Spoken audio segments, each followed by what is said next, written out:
आसाना छुरी तेज हुई हिकड़े जो कंधु जेको आस हिकड़े ॿिए जो लाहे छॾियो हज़रत जाबिर जॾहिं उन जे पुठियां वियो छोकिरो मथे चढ़ी करे पुठू न ॾिठो त बाबू अलाए छा कंदो हेठूं न टपो ॾिनो हू त छुरीअ सां ज़बह थी वियो ही जो हेठ कयो तो वो भी विसाल करे वयो हजरत जाबिर घर वारी सा मशवरो कयो छा कयो हुजूर जी दावत बिया घर में एक जाए ते बसा ज्यादा विसाल करे वया उम्र भी का वडी जवानी काने का नजा आयो हजरत जाबिर पंहिंजे घर वारी सा सलाह कई बिन पाण में लगाल के तय कयो हुजूर जी दावत साईं के खानो जंदा गाल के ज़ाहिर कोन कदासो हुजूर दावत खाई वजन पो ज़ाहिर कंदासो बिन शहजादन के वठी हज़रत जाबिर पंहिंजे घर जे कुंड में रखी मथो कपड़ो लगाए छॾियो हुजूर अलैहिस्सलाम वक्त मुक़रर थे आया दावत खाइण जे लाइ साहब सां जॾहिं हुजूर वेठा आया हज़रत जाबिर मुकम्मल तैयारी कई सुफरा लगी वया त खाधो लगाया जिब्रील आयो हुजूर जे दरबार में हज़रत पीसे रोज़े वारा फरमाइन था वही अचे अर्ज़ कयो या रसूल अल्लाह अल्लाह मोकिलियो आ सलाम तवाजे लाजना दई अल्लाह फरमाया महबूब जाबिर जे घर में ये खाधो न खाए जो ये ताम न वापराए जो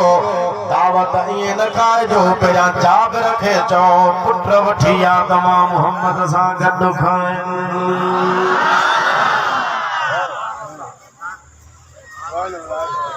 बस भाई वॾे आवाज़ सां सुभान अल्लाह हुजूर अलैहिस्सलातु वस्सलाम वेठा जाबिर के फरमाया जाबिर जी या रसूल अल्लाह पुटन के वठी आ मूंसां गॾु खाइण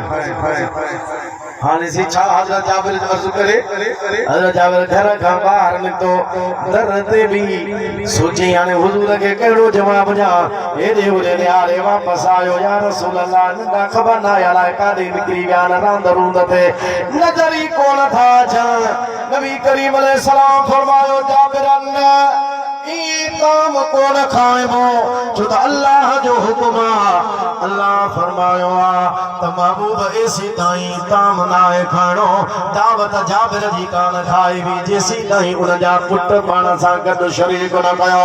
हुजूर फरमायो जाबिर वञी नंढनि खे तलाश कर ॻोल्हे वठी आ मां ऐसी ताई मानी कोन खाईंदुसि जेसी ताई तुंहिंजा फर्ज़ंद कोन ईंदा छो त अल्लाह जो हुक्म हज़रत जाबिर मजबूर थियो हाणे छा कयां पासे में कुंड में नंढड़ा जा लाश जिस्म पिया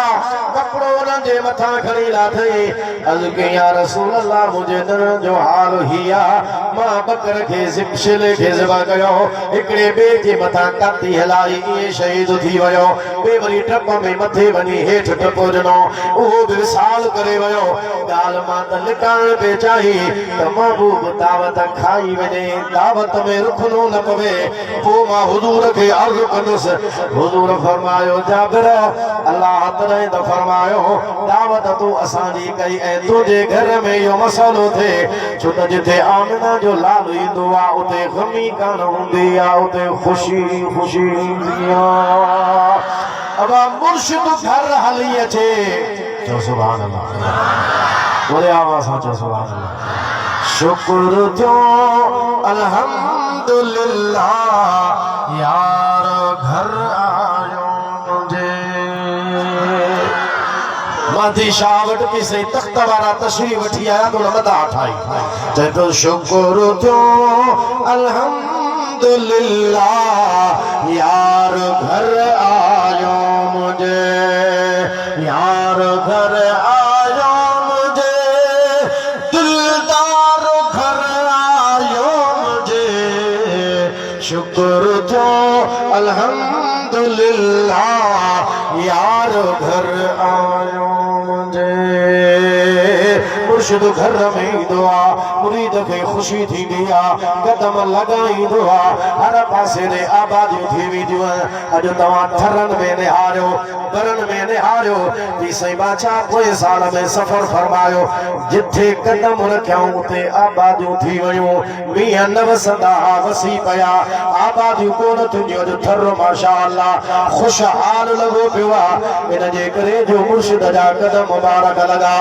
मुर्शिद घर हली अचे मुरीद जी ख़ुशी जी इंतहा कान रहंदी आहे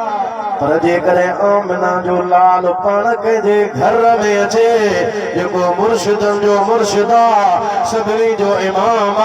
अंबिया जो इमाम मदीने वारो घर में अचे कीअं न ख़ुशी थींदी। हज़रत जाबिर जे करे गमीअ खे लिकायो पे हुज़ूर फरमायो असां चऊं गमगीन कीअं हुजे ख़ुदा जो हुकुम हो त ईअं खाधो लाहे खाइणो। मदीने वारा उन्हनि जे लाशनि ते आया नंढड़ा ॿई शहीद थिया पिया। हुज़ूर दुआ जा हथ मुबारक खया या अल्लाह खे ज़िंदा फरमाए बस अञा हथ ईअं वरिया ई कोन त जाबिर साईं जा ॿई फर्ज़ंद उथी बीह रहिया।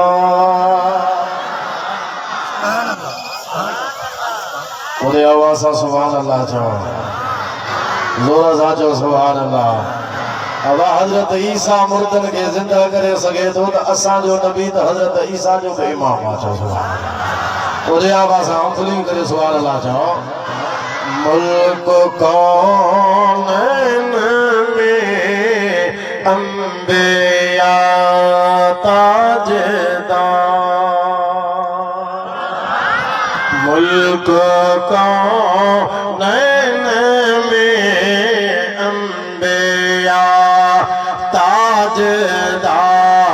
ताजदार रोका आका हमारा नबी सबसे आला हमारा नबी सबसे बाला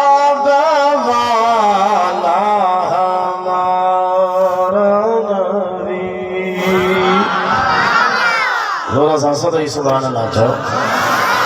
कौन देता है देने को